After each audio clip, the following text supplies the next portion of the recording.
मला एकदम हर्षवायू झाला, पण दुसऱ्या क्षणी वाईटही वाटू लागलं. भीती जाणवली. आपण चोरीचा पैसा वापरायचा? सज्जन मन परीक्षा घेऊ लागलं. मग त्यात काय, खोताने तरी कुठे या पैशांसाठी घाम गाळला होता. शेवटी लुबाडीचाच माल तो. आपण निदान चांगल्या कामासाठी तरी वापर करू, याने बाबांचा जीव वाचेल. व्यवहारी मनाने निर्णय घेतला. मी लगेच तो माल वाड्यात ठिकठिकाणी लपवला. रोकड बॅगेत भरली. उद्या एसटी पकडून तालुक्याला जायचं आणि तिथे आपल्या खात्यात काही रक्कम जमा करायची. नंतर लगेच बाबांच्या खात्यात ट्रान्सफर की झालं काम. मुंबईला त्यांच्यावर उपचार चालू राहतील, इथे आपण पुढचं प्लॅनिंग करूयात असं ठरवलं. एकूण 13.5 लाखांची रोकड भरली. ते एकदम बँकेत भरणं शक्य नव्हतं. दागिने आणि सोन्याची नाणी मिळून माझ्या अदमासाप्रमाणे 32 ते 35 लाख नक्कीच झाले असते.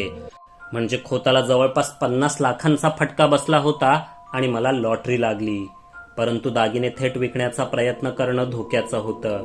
मुंबईतच जाऊन एखादा आडबाजूचा सोनार गाठायला हवा होता. पण वाडा विकायला आलेलो आपण अचानक रातोरात गायब झालो तर सगळा संशय आपल्यावरच येईल, या विचाराने सुट्टी वाढवली. बाबांच्या आजारपणाचं कारण सांगून महिनाभर कामावर येणार नाही असा अर्ज टाकला. घरी सारखे फोन चालूच होते. बाबांच्या तब्येतीत चमत्कारिक सुधारणा आहे असं आईकडून ऐकता जीव मोहरून गेला. बांग्याने आपला शब्द राखला. आई बाबांना निरोगी दीर्घायुष्य लाभणार असेल तर त्याला एकच काय, 1000 कोंबड्या खाऊ घालायला मी तयार होतो. दर 2 दिवसांनी बँकेत जाऊन 20-25 हजारांची रोकड खात्यात भरत होतो. आता कॅशियर सुद्धा मला ओळखू लागला. एवढे पैसे नेमके कुठून येतात याचं आश्चर्य त्याच्या चेहऱ्यावर स्पष्ट दिसू लागलेलं. तेव्हा मी बँकेत जाणं थांबवलं. रोख रकमेला वापरण्याचा काहीतरी दुसरा मार्ग शोधणं आवश्यक होतं. वाड्यातील अडगळीत लपवलेल्या दागिन्यांचीही चिंता होती. दिवस भराभर जात होते आणि कधी दुसरी अमावस्या उद्यावर येऊन ठेपली हे कळलंच नाही. मागच्या महिनाभरात वाड्याची डागडुजी करून घेतली. अडगळीची खोली सोडून बाकीच्या सर्व खोल्यात दिवे लागले, पंखेही लागले. थोडी रंगरंगोटी झाली. स्वयंपाकघरात गॅस आला.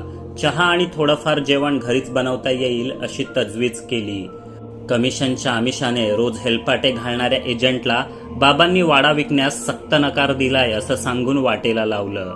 ऑफिसवरून सतत फोन यायचे. तुला 2 लाखांचे वैयक्तिक कर्ज संमत झाले आहे, लवकरात लवकर ऑफिसला रुजू हो. पण मी तर थेट राजीनामाच पाठवण्याच्या तयारीत होतो. कारण नोकरीच्या जाळ्यात अडकलो तर दर अमावस्येला इथे येऊन बांग्याची सरबराई कशी करणार. तेव्हाच पुन्हा एकदा अमावस्या आली. उद्या बांग्या काय मागतो या विचारातच आदल्या रात्री गाढ झोप लागली. रात्री उशिरा कुणीतरी आपल्या बिछाण्याच्या आसपास धडपडत आहे असा भास झाला. मी खाडकन डोळे उघडले. रात्र दिवा जळत असल्याने खोलीत अंधार नव्हता. तरी काहीच दिसेना, कारण अवघी खोली दाट धुराने भरून गेलेली. मी खाटेवर उठून बसलो. त्याला शोधू लागलो, पण तो काही दिसेना. हळूहळू धूर विरत चालला. तसे माझ्या पाठी भिंतीतून 2 हात बाहेर आले. मी केवढ्याने घाबरलो. ओरडत दूर पळालो. भिंतीला घावण्याच्या पिठाप्रमाणे चिरत तो आत आला. मागे भिंत पुन्हा एक संध झाली. तुझे हे चाळे कधीतरी जीव घेतील माझा, मी धडधडत्या काळजावर हात ठेवून म्हणालो. कित्याक तुझा जीव घेईन मी. तू मेलस तर माका निवत कोण ठेवणार. उंद्या काय देशील सांग. बांग्याने विचारलं. तुका काय व्हाय आता तूच सांग, मी मोडक्या तोडक्या मालवणीत विचारलं. या खेपला माका सोन्याची भूक लागली हा. खोताकडचं दागिनं खाऊ घाल, सगळंच्या सगळं. एक बी पाटी ठेवायचा नाही. बांग्याने इच्छा बोलून दाखवली. माझ्या पोटात खड्डा पडला. 30-35 लाखांचे दागिने होते. त्यांच्याच जोरावर मुंबईत एखाद्या फ्लॅटचं डाऊन पेमेंट करण्यापासून लग्न जमवण्यापर्यंतची स्वप्न मी पाहिलेली. ते दागिने असेच देऊन टाकायचे. काही क्षण नकार देण्याचा विचार मनात आला खरा, पण नंतर मनाचा हिय्या केला. तसेही ते दागिने वाड्याबाहेर काढणे आणि विकणे खूप जिकिरीचे काम होते. बांग्या नसता तर मला कधी ते मिळालेच नसते. मग जे माझे नाहीच त्याचा हव्यास कशाला. बांग्या खुश राहिला तर आणखी बरंच काही देईल. त्याला दुखावून चालणार नाही. शिवाय रोकड अजूनही आहेच की शिल्लक. दुसऱ्या रात्री अमावस्या लागल्यावर मी मुकाट वाड्यात इथे तिथे जुन्या पितळी हंड्यात लपवलेले दागिने बांग्याच्या खोलीत ठेवले. दार लोटून घेतलं आणि त्यालाच पाठ टेकून बसलो. भांडी घासताना होतो तसा कर्कश आवाज रात्रभर खोलीत निनादत राहिला. बांग्याला मी 35 लाख रुपयांचा नैवेद्य दाखवला होता. पहाटे डोळे उघडले तेव्हा खोलीत नीरव शांतता होती.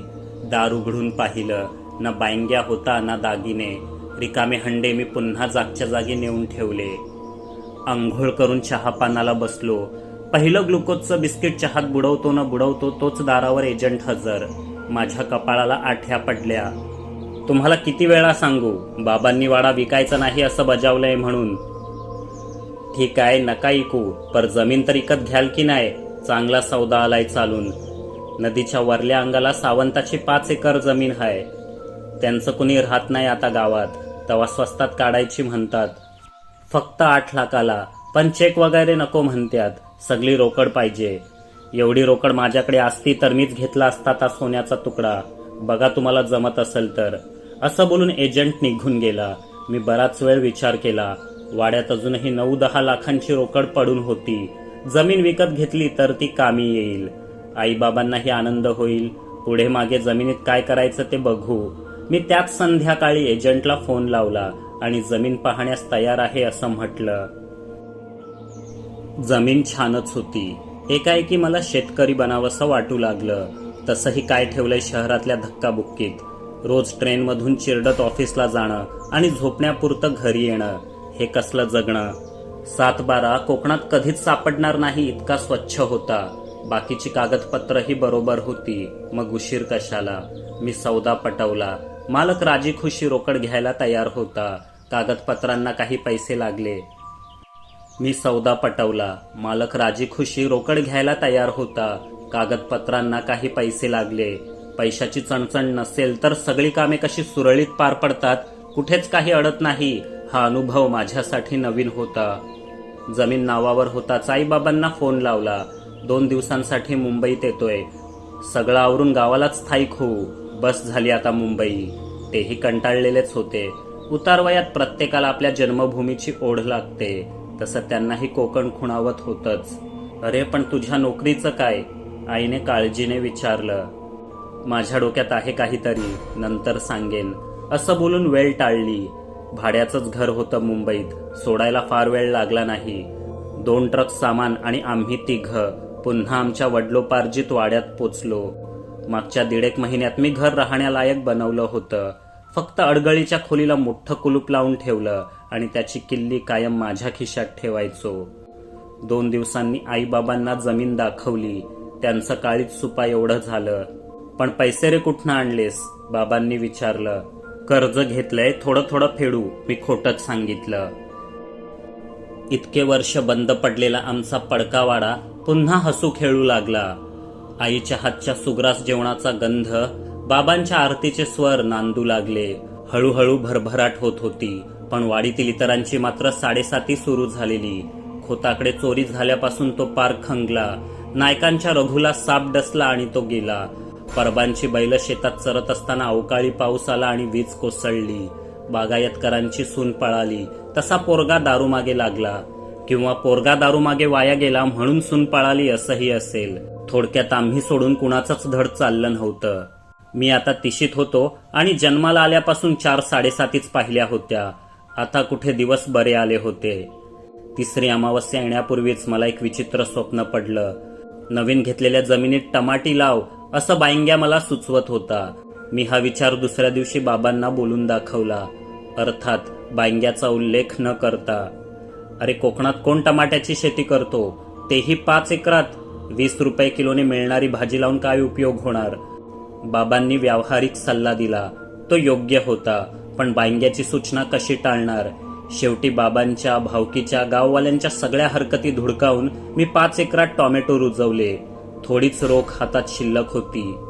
बांग्याने काही चमत्कार दाखवला नसता तर 3-4 महिन्यातच भिकेला लागलो असतो. काही मजूर कामाला ठेवले. आईबाबांसह मीही दिवस रात्र राबलो. 2.5-3 महिन्यात पीक उभं राहिलं. अवघं शेत लालेलाल झालं आणि तेव्हाच मुंबईत टोमॅटोचे दर गगनाला भिडले. थेट 200 रुपयांपर्यंत गेले. संधी जाऊ द्यायची नव्हती. मी अख्ख्या गावातले मजूर कामाला लावले. ट्रकवाल्यांशी बोलणी केली.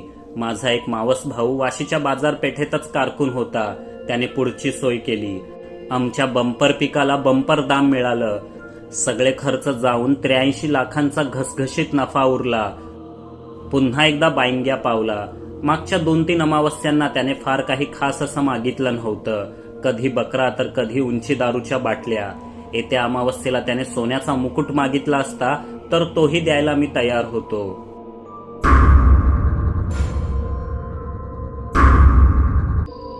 मित्रांनो, ही कथा तुम्हाला कशी वाटली कमेंट करून नक्की सांगा. आणि हो, आपल्या मित्रांना शेअर करायला विसरू नका. एक लाईकही जरूर करा, त्यामुळे माझा लिहिण्याचा उत्साह वाढतो. नवीन कथा घेऊन लवकरच भेटू. तोपर्यंत इतर कथांचा आनंद घ्या. अजून केलं नसेल तर चॅनल सबस्क्राईब करा.